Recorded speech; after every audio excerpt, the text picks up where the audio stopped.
এবং ভোটার তালিকা সংক্রান্ত খবর। Political SIR news.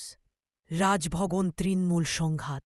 তৃণমূল সাংসদ কল্যাণ বন্দ্যোপাধ্যায়ের রাজভবন থেকে অস্ত্রবিলি মন্তব্যের জেরে রাজ্যপাল সিভি আনন্দ বোস আইনি ব্যবস্থা নেওয়ার কথা ভাবছেন এবং রাজভবন থেকে সাংসদের বিরুদ্ধে পুলিশে অভিযোগ দায়ের করা হয়েছে। ভোটার তালিকা সংশোধন এসআইআর নির্বাচন কমিশনের স্পেশাল ইন্টেন্সিভ রিভিশন নিয়ে রাজ্যে উত্তেজনা অব্যাহত।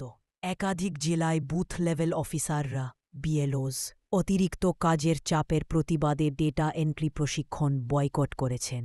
ভুয়ো ভোটার বাদ দিতে এআই।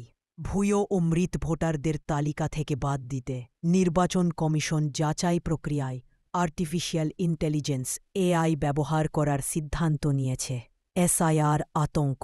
এসআইআর বা ভোটার তালিকা সংশোধনের আতঙ্কে বেশ কিছু আত্মহত্যার অভিযোগ উঠছে রাজ্যে। তৃণমূল কংগ্রেস এই ঘটনাগুলির জন্য কমিশনকে কাঠগড়ায় তুলেছে এবং মৃতদের পরিবারের পাশে থাকার বার্তা দিয়েছে। অপরাধ এবং আইন শৃঙ্খলা crime and law and order. দক্ষিণ ২৪ পরগনার উস্তিতে ৮ বছরের বোনকে চকোলেটের লোভ দেখিয়ে ধর্ষণের পর